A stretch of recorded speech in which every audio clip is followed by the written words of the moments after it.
4, le G7 promet de demander des comptes à Vladimir Poutine. Déclaration à l'issue d'une réunion hier après-midi avec la participation de Volodymyr Zelensky au lendemain de multiples bombardements sur l'Ukraine qui ont fait au moins 19 morts et 105 blessés. Autre réaction cette fois-ci de la part de la France. Paris va renforcer sa présence militaire sur le flanc est de l'OTAN. Décision prise lundi soir mais annoncée hier. Des avions Rafale en Lituanie, une compagnie d'infanterie légère en Estonie, des blindés en Roumanie mais aussi un escadron de chars Leclerc. William Molinier, c'est une sacrée organisation pour l'armée de terre.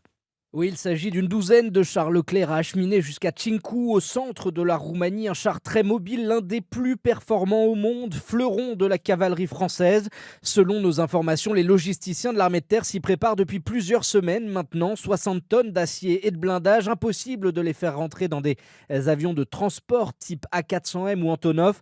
Reste l'option du train ou de la route, 8 à 12 jours selon nos informations pour la première option, 16 jours par la voie ferrée, non sans avoir obtenu au préalable les autorisations de tous les pays traversés, y compris pour les pièces de maintenance et le personnel afférent.